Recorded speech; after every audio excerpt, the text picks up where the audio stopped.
বিসমিল্লাহির রহমানির রহিম। প্রিয় শিক্ষার্থী বন্ধুরা, আসসালামু আলাইকুম ওয়া রাহমাতুল্লাহ। আশা করছি তোমরা অনেক ভালো আছো। আলহামদুলিল্লাহ, আমিও বেশ ভালো আছি। ভার্বের উপর বেসিক এবং অ্যাডভান্সের সমন্বয়ে নতুন ভিডিও নিয়ে উপস্থিত হলাম। এ পর্বে আলোচনা করব ইরেগুলার ভার্বের গঠন রীতির বিস্তারিত। সুতরাং তোমরা বই, খাতা ও কলম নিয়ে দ্রুত প্র্যাকটিসের জন্য তৈরি হয়ে নাও। ইরেগুলার ভার্ব পরিবর্তনের তৃতীয় ধাপে আমরা বেশ কিছু ইরেগুলার ভার্বের বিভিন্ন ফর্মে পরিবর্তন দেখব। চলো শুরু করি। হোয়াইট বোর্ডে বেস ফর্মে প্রথমে দেয়া আছে আমাদের বিগিন। এই বিগিনকে আমরা যদি পাস্ট ফর্মে রূপান্তর করতে চাই তাহলে এর পাস্ট ফর্ম হবে বিগান। এই বিগিনের যদি পারফেক্ট ফর্মে রূপান্তর করি তবে এর পারফেক্ট ফর্ম হচ্ছে বিগ আন।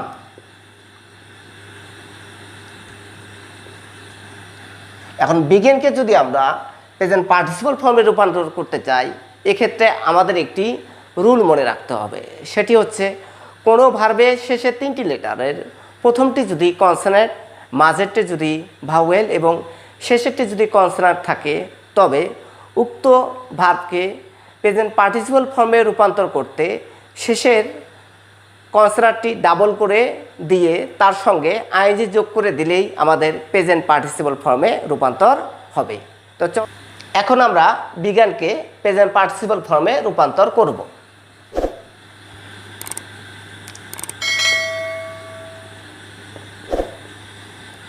এই বিগিনের সঙ্গে সরাসরি এস যোগ করে দিলেই এটি আমাদের সিঙ্গুলার ফর্মে রূপান্তর হবে।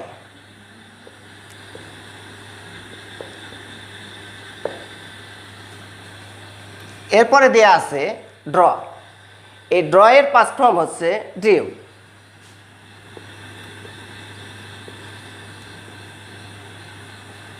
এই ড্র এর পারফেক্ট ফর্ম হচ্ছে ড্রন।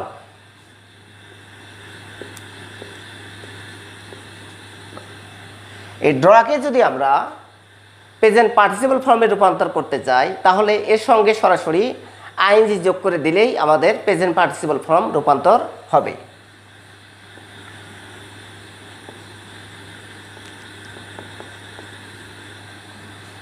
অনেকের মনে প্রশ্ন হতে পারে যে এখানে ড্র শব্দটি তো প্রথমে কনসোনেন্ট, তারপরে দেওয়া আছে ভাওয়েল, তারপর দেওয়া আছে কনসোনেন্ট, কিন্তু আসলে না, ডাবল ইউ হচ্ছে সেমি ভাওয়েল। এজন্য এখানে ওই সূত্রটি আর প্রয়োগ করা যাবে না। এবার ড্রকে যদি আমরা সিঙ্গুলার ফর্মে করতে চাই তাহলে এই ড্র এর সঙ্গে সরাসরি এস যোগ করে দিলেই আমাদের সিঙ্গুলার ফর্ম এ রূপান্তর হবে। এরপর দেয়া আছে আমাদের ফ্লাই। এই ফ্লাইকে যদি আমরা পাস্ট ফর্মে রূপান্তর করি তাহলে এর পাস্ট ফর্ম হবে ফ্লিউ এবং পারফেক্ট ফর্ম হবে ফ্লন।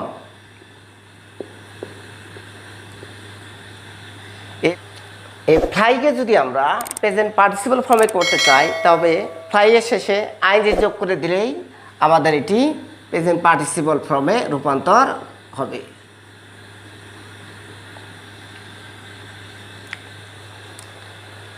ফ্লাইকে যদি আমরা সিঙ্গুলার ফর্মে রূপান্তর করতে চাই এক্ষেত্রে আমাদের একটি রুল মনে রাখতে হবে।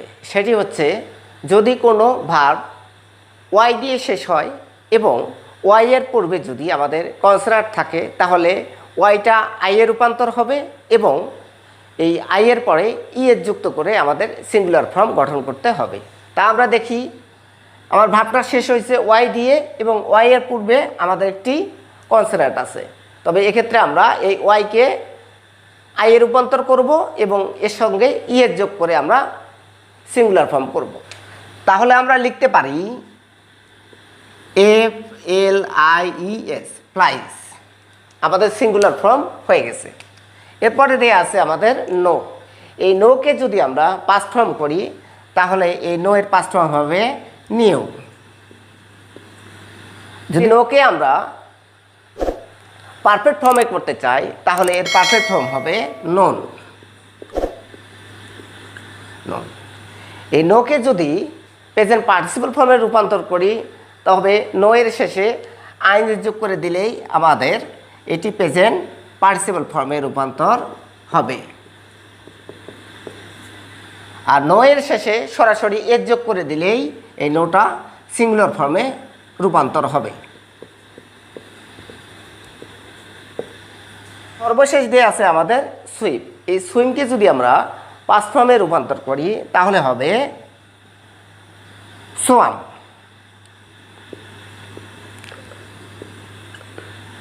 এবং সুইমকে যদি আমরা পারফেক্ট ফর্মে রূপান্তর করি তাহলেও এর পাস্ট ফর্ম হবে সোয়াম।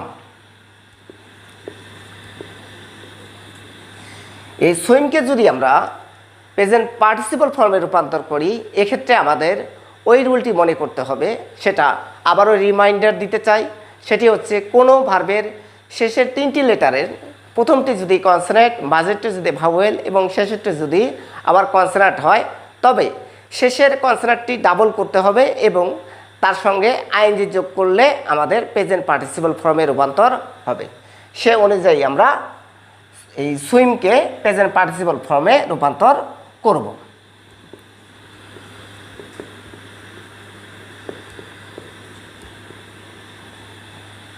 এবং সুইমের সঙ্গে সরাসরি এর যোগ করে দিলে আমাদের এই সুইমটি সিঙ্গুলার ফর্মে রূপান্তর হবে।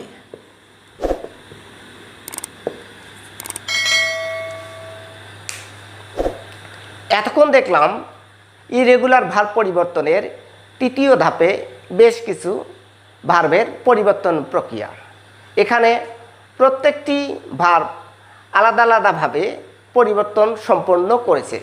এজন্য লংম্যানের বইয়ে এই সমস্ত ভার্বের পরিবর্তন প্রক্রিয়াকে 5টি ভাবে উল্লেখ করেছে এবং অক্সফোর্ড গ্রামার বইতেও পরিবর্তনের 5টি প্রক্রিয়ার কথা উল্লেখ আছে। এখন আমরা আরও 2টি ইরেগুলার ভার্বের পরিবর্তন প্রক্রিয়া দেখব। আমাদের দেয়া আছে বিট। এই বিটকে যদি আমরা পাস্ট ফর্মে রূপান্তর করতে চাই তবে বিটের পাস্ট ফর্ম হবে আমাদের বিট এবং বিটের পারফেক্ট ফর্ম হবে বিটেন। এই বিটকে যদি আমরা প্রেজেন্ট পার্টিসিপল করতে চাই তবে বিটের সঙ্গে আইএনজি যোগ করে দিলেই আমাদের এটি প্রেজেন্ট পার্টিসিপল ফর্মে রূপান্তর হবে। আর বিটের সঙ্গে এর যোগ করে দিলেই এটি সিঙ্গুলার ফর্ম হবে। এখন মজার ব্যাপার হলো যে এই বিটের বেস ফর্ম এবং পাস্ট ফর্ম একই, কোনো পরিবর্তন নেই। এই জন্য লংম্যানের বইতে এই ধরনের ভার্বের পরিবর্তনকে 4টি ভাগে ভাগ করা হয়েছে এবং অক্সফোর্ড গ্রামার বইতে এই ধরনের ভার্বের পরিবর্তনকে 5টি ভাবে উল্লেখ করা হয়েছে। তারপরে দিয়ে আছে আমাদের রান। এই রানকে যদি আমরা পাস্ট ফর্মে করতে চাই তাহলে আমাদের আসবে র্যান। আবার রানের যদি পারফেক্ট ফর্ম করতে চাই সেক্ষেত্রে আমাদের আসবে রান। এই রানের যদি আমরা প্রেজেন্ট পার্টিসিপল ফর্ম করতে চাই তবে আমাদের ওই প্রেজেন্ট পার্টিসিপলের যে রুলটি আছে সেই রুলটি আমাদের মনে রাখতে হবে। সেই রুলটি অনুযায়ী আমরা এটি করব। আমরা বেস ফর্ম লিখতে পারি রান, শেষের কনসোনেন্টটি আমরা ডাবল করে দেব এবং তার সঙ্গে আইএনজি যোগ করে দেব। আমাদের হয়ে গেল প্রেজেন্ট পার্টিসিপল ফর্ম এবং রানের সঙ্গে আমরা এর যোগ করে দিলেই এটি সিঙ্গুলার ফর্মে রূপান্তর হবে ইনশাল্লাহ। এখানে একটা মজার ব্যাপার হলো এই রানের বেস ফর্ম এবং পারফেক্ট ফর্ম একই, কোনো পরিবর্তন নেই। এজন্য এই ধরনের ভাবকে লংম্যানের বইতে 4টি ফর্মে পরিবর্তনের প্রক্রিয়া হিসেবে উল্লেখ করা হয়েছে, কিন্তু অক্সফোর্ড গ্রামার বইতে 5টি ফর্মে উল্লেখ করা হয়েছে। এখন আমরা দেখব ইরেগুলার ভার্ব বি এর বিভিন্ন পরিবর্তন প্রক্রিয়া। আমাদের হোয়াইট বোর্ডে দেয়া আছে বি ভার্বের প্লেইন ফর্ম। এই বি ভার্বের প্রেজেন্ট ফর্ম হচ্ছে অ্যাম, ইজ, আর এটার পাস্ট ফর্ম হচ্ছে ওয়াজ, ওয়ার, এবং বি ভার্বের পারফেক্ট ফর্ম হচ্ছে বিন, এবং বি ভার্বের প্রেজেন্ট পার্টিসিপল ফর্ম হচ্ছে বিং।